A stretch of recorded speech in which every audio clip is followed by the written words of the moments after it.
Roger Moore was known for being one of the nicest guys in Hollywood. Charming, witty, and effortlessly smooth. Both on screen and off, he got along with almost everyone. Almost everyone, because there was one co-star who pushed his patience to the absolute limit.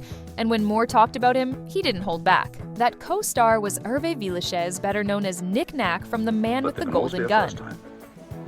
Oh, monsieur. Villechaize's life was straight out of a Hollywood movie. Before Bond, he was homeless, living in his car, struggling as an artist. Then, out of nowhere, he lands a James Bond film alongside Roger Moore and Christopher Lee. Not bad for a guy who once worked as a rat catcher just to make ends meet.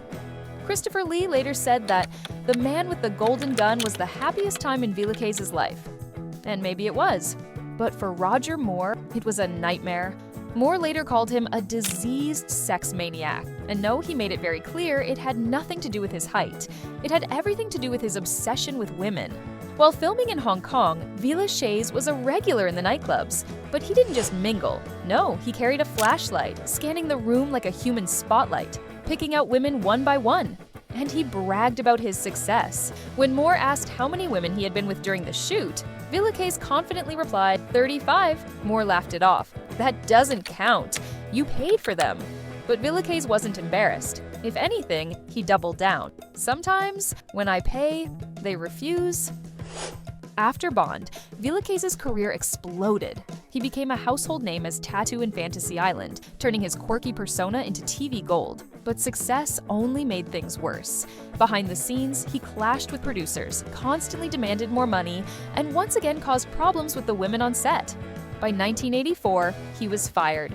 And from there, everything collapsed. The money stopped, the roles disappeared, the fame faded, and then came the real tragedy. Villechaize's small frame hid a painful secret. His organs were normal-sized, causing unbearable chronic pain.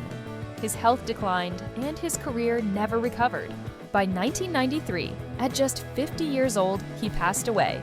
From the heights of Hollywood to a tragic fall, Villechaize's story is one of fame, excess, and heartbreak. And for Roger Moore, he remained the one co-star he would never forget.